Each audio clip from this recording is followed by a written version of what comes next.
আসসালামু আলাইকুম। আবার হোটেল থেকে বের হয়ে আমরা রওনায় চলে যাচ্ছি। এই ট্যুর করেছিলাম লাবণী পয়েন্টের, ওখানেই আমরা হোটেল ভাড়া নিয়েছিলাম। তো এখন আমরা যেখানে যাচ্ছি সেটা হচ্ছে কলাতলি, সুগন্ধা, হিমছড়ি, পাটোয়া টেক্স এবং ঝাউবন বা লাল কাঁকড়া দেখার জন্য সেখানে যেতে হবে। যদি আপনারা লাল কাঁকড়া দেখতে চান, দেখেন অপূর্ব দৃশ্য। এক পাশে সমুদ্র আর মধ্যেখানে রাস্তা, আর অপোজিট পাশেই পাহাড়। বিশাল সেই পাহাড়, যত দূর যাওয়া যায় তত শুধু পাহাড় আর এক পাশে সমুদ্র দেখা যায়। আপনারা যদি কখনো কক্সবাজার আসেন অবশ্যই পাটোয়া টেক্সে যাবেন, এবং পাটোয়া টেক্সে যেতে যেতে যতগুলো ভ্রমণ করার জায়গা আছে সবগুলোতে যাবেন, দেখবেন অনেক ভালো লাগবে। অসাধারণ এই দৃশ্য, মনোমুগ্ধকর এই জায়গা। আমাদের বিশ্বের সবচেয়ে বড় সমুদ্র সৈকত আমাদের এই কক্সবাজার, যেটা না দেখলেই নয়। নিজের দেশে ঘোরার মতো অনেক সুন্দর সুন্দর জায়গা আছে। আপনারা আমার ভিডিওটা দেখেন এবং কথাগুলো শুনে, ভিডিওতে অনেক প্রাকৃতিক দৃশ্য দেখতে পাবেন। সময় থাকতে, বয়স থাকতে ভ্রমণে বেরিয়ে পড়ো, নয়তোবা এক সময় তোমার হাতে প্রচুর অর্থ থাকবে, সম্পদ থাকবে, কিন্তু তুমি ভ্রমণে বের হতে পারবে না। বয়স এমন একটা জিনিস, ভ্রমণ তো সবসময় বয়স থাকতেই করতে হয়। বয়স বের হয়ে গেলে কি আর ভ্রমণ করতে মন চাইবে? আমরা এখন যাচ্ছি ঝাউবন, বা এখানে প্যারাসিস করা হয়। আর লাল কাঁকড়া দেখতে হলে অবশ্যই আপনাদের এখানে আসতেই হবে। আমার এই ভিডিওর মাধ্যমে আমি আমার এই শাড়িটা সম্বন্ধে আপনাদের কাছে কিছু ডিটেলস বলতে চাই। আমি এত সুন্দর করে শাড়িটা পরে অনেক ভিডিও এবং ফটো শ্যুট করেছি, যে তখন মনে হচ্ছিল এই শাড়িটা কিন্তু আমার না, আমার আম্মু আমাকে দিয়েছিল শাড়িটা পরার জন্য। কিন্তু আমার মনে হয়েছিল এতদিন পরেই শাড়িটা যেন পূর্ণতা পেয়েছে। আমার মা মনে হয় না তার 30-35 বছর সংসার জীবনে কখনো এই শাড়িটা পরে আমার মতো ঘুরতে পেয়েছে বা ছবি তুলতে পেরেছে। তবে এই শাড়িটা এতদিনের সার্থকতা পেয়েছে। অনেক সুন্দর দৃশ্য, আর আমাকে শাড়িটা পরে ভীষণ সুন্দর লাগছিল। দেখতে পাচ্ছেন সেই ঝাউবন, আর পাশেই আপনারা দেখতে পাচ্ছিলেন অনেক বিশাল একটা পাহাড় ছিল। এটা আপনারা দেখে ফেলেছেন ইতিমধ্যে। আর আমরা এখন হেঁটে হেঁটে যাচ্ছি এই ঝাউবন পার হয়ে সেই প্যারাসিস জায়গায়, যেখানে প্যারাশুটে করে সবাই প্যারাশুটে ঘুরে বেড়ায়। আর এটাতে যদি আপনি ভয় পান, সেহেতু আপনি এটাতে নাও চড়তে পারেন, তবে দেখার একটা সৌন্দর্য আছে, এটা দেখার একটা অন্যরকম আনন্দ হয়।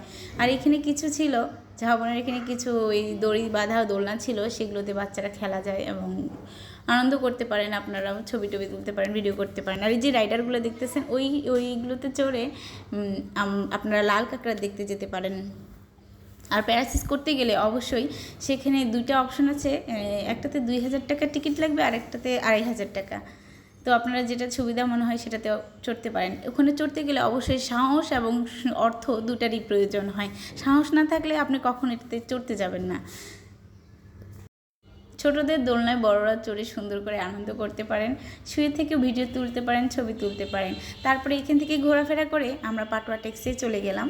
পাটোয়া ট্যাক্সি গিয়ে সেখানে দেখবেন শুধু পাথর আর অনেক সুন্দর এই সমুদ্র সৈকত, যেখানে খুব সুন্দর করে সাবধানে হেঁটে হেঁটে যেতে হবে। যদি কিছু সময়ের জন্য আপনারা পা পিছলে যায় বা হোঁচট খান, তাহলে কিন্তু ব্যথা তো পাবেনই। এখানে খুব সাবধানে হাঁটতে হয়, কারণ উঁচু নিচু অনেক জায়গাগুলো পাথর বসানো, তবে দেখতে খুবই সুন্দর একটা জায়গা। আপনারা আমার ভিডিওতে দেখতে পাচ্ছেন, অবশ্যই অনেক সুন্দর একটা জায়গা, যা আমার বলার ভাষা নেই। তবে নিঃসন্দেহে আমি বলতে পারি, যদি আপনারা এখানে কখনো আসেন তবে আর ফিরে যেতে ইচ্ছে হবে না, বা ফিরে গেলেও মনে হবে দ্বিতীয়বার আরেকবার সেখানে আমরা যাব। অনেক সুন্দর একটা জায়গা। আর যারা আমার ভিডিওটা দেখতেছেন তাদেরকে অসংখ্য ধন্যবাদ, এবং অবশ্যই আমার চ্যানেলটা সাবস্ক্রাইব করে দিবেন। লাইক কমেন্ট করে জানাবেন আমার ভিডিওগুলো কেমন হয়েছে, এবং সবসময় বেল বাটনে ক্লিক করে রাখবেন। যে পাহাড়টা দেখতে পাচ্ছেন ভীষণ একটা অনেক বড় পাহাড়, অনেক সুন্দর একটা দৃশ্য এই পাটোয়া টেক্সের। এটাই আমার মনে হয় বেশি সৌন্দর্য একটা দৃশ্য, যে একপাশে পাহাড়, মধ্যেখানে রাস্তা, আর এই পাশে সমুদ্র সৈকত, যেখানে গেলে আর ফিরে আসতে মন চায় না। আমি এখানে পানি নেড়ে দেখছিলাম, ভীষণ ভালো লাগছিল। আমি পা ভিজিয়েছি, হাত দিয়ে পানি নেড়েছি, অনেক ফটোশ্যুট ভিডিও করেছি। আর আমার ভিডিওগুলোর পাশে থাকবেন, আমাকে ফলো করবেন, সাপোর্ট করবেন সব সময়, কারণ আমি এরপরে আপনাদের নতুন কিছু উপহার দিতে যাচ্ছি। সিলেটে যাব জাফলংয়ে, আর সেই দৃশ্য দেখতে হলে অবশ্যই আমার চ্যানেলটা সাবস্ক্রাইব করে এবং বেল বাটনে ক্লিক করে রাখতে হবে, লাইক কমেন্ট করে পাশে থাকতে হবে। আমার এটা কক্সবাজারের 3 নম্বরের ভিডিও, আর নেক্সট ভিডিওতে দেখাবো আমি সি ফুড খেয়েছি, কী কী করেছি। আর কক্সবাজারে আসলে সি ফুড খাবেন না, এটা কি হতে পারে? কখনোই না। দেখেন কি সুন্দর ওয়েদার, তাই না? কি সুন্দর ভালো লাগছে, মন চাইছে না যেখান থেকে সরে যাই, চলে যাই।